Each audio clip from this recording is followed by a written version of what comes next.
Buenas tardes, amigos televidentes. Con ustedes, el día de hoy, soy Dr. Sergey Krutko del Centro Médico Nazaret de Heredia de Costa Rica. Muchas gracias a Penélope por la invitación a ese programa.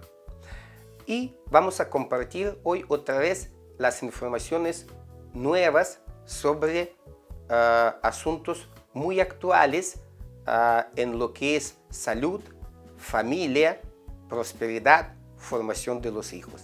Anteriormente tocamos el tema con el enfoque lo que es el trastorno de espectro autista, explicando toda la clasificación, qué significa, cómo son visiones nuevas. Pero el día de hoy quiero dedicarme en una parte muy importante, en una particularidad sobre el asunto de los diagnósticos del autismo, que más bien en los últimos meses empezó a aumentar más en los diagnósticos. Porque sí, el trastorno de espectro autista empezó a aumentar en lo que son la cantidad de los diagnósticos en los últimos 4-5 meses. Y definitivamente se nota que la parte que se aumentó más fue el diagnóstico del autismo virtual o el autismo digital. ¿En qué consiste esto? El día de hoy, cuando todos estamos más en la casa con todo eso autoaislamiento, cuando los niños tienen más dificultad en su interacción social con los juegos táctiles, con los juguetes reales, con el contacto con las mascotas, porque ya frecuentemente las familias no tienen mascotas en la casa, el niño se hunde en un celular, en un laptop o en un tablet y pasa horas ahí. Y lo interesante que los padres a veces hasta se alejan porque pueden descansar un poco. Dicen, sí, es una niñera digital. Y más bien hasta tratan de aprovechar y encontrar como supuestamente algún tipo de los programas que estimulan el desarrollo en los niños. Pero si existen tales programas y hasta pueden enseñar algunos números, algunas letras, pero hasta el niño aprende a decir qué es lo que es el número y qué es la letra, pero no puede leer y no puede hacer cálculos. Si uno pide 3 lápices, el niño queda totalmente en una situación que no sabe qué hacer. ¿Por qué? Porque ese tipo de las enseñanzas no lo forman ese tipo del concepto cognitivo mental con el procesamiento lógico en el aprendizaje.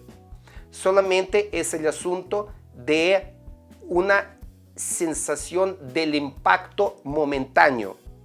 Aún más, la pantalla que tiene colores tan fuertes está sobreestimulando lo que es la parte occipital o lóbulo occipital del cerebro que se encarga del procesamiento de información visual, y después este mismo niño prácticamente tiene mucho más dificultad de leer las letras negras en el papel o en la pantalla blanca porque ya no está tan estimulado.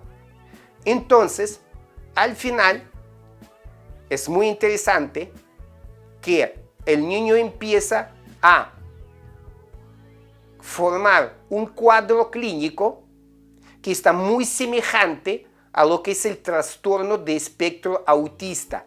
Pero ¿cuál es la diferencia sobre el trastorno de espectro autista, que ya tiene un formato clínico muy apegado a los aspectos hereditarios, a veces inmunoalérgicos, orgánicos.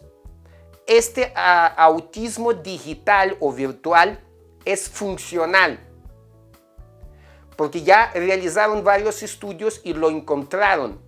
Si a ese niño, privar totalmente de su contacto con las pantallas digitales de cualquier tipo, prácticamente dentro de un mes el niño vuelve a la normalidad y prácticamente casi no quedan las discapacidades de interacción social, del aprendizaje normal cuando se aplica en la manera clásica.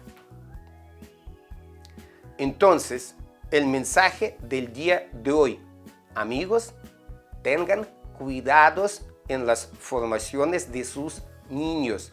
Acuérdese que ninguna teleeducación va a sustituir la educación normal de un niño.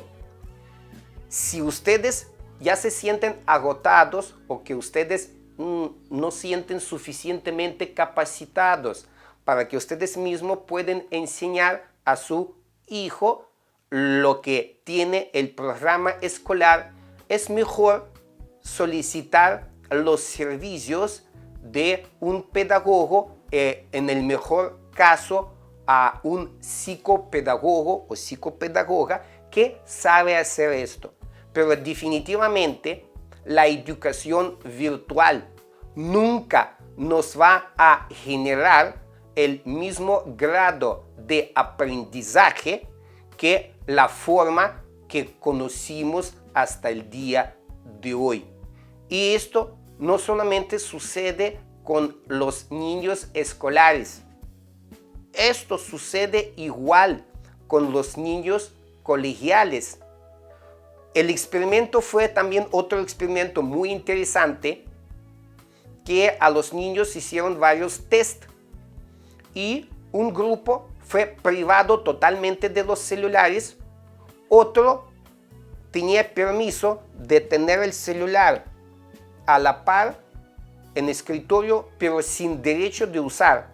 Y otro tercer grupo tenía el derecho de usar el celular durante la realización de los test, que fue muy parecido a alguna tarea escolar. Lo interesante que mejores respuestas y mayor aprendizaje fue en el primer grupo, que fue totalmente privado de los dispositivos digitales.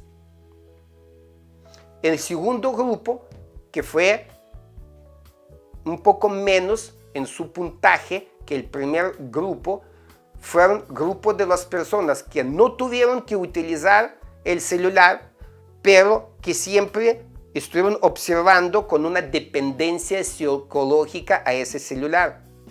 Y el tercer grupo, que supuestamente tenía acceso para buscar cualquier tipo de información en su tarea, pero escribiendo el test y después, cuando pasaron otra vez a segundo test de lo que es lo que quedó en la memoria sobre el conocimiento del tema, fueron peores. Prácticamente quedó muy poco en la memoria cuando solamente estuvieron copiando lo que estuvieron encontrando en el celular.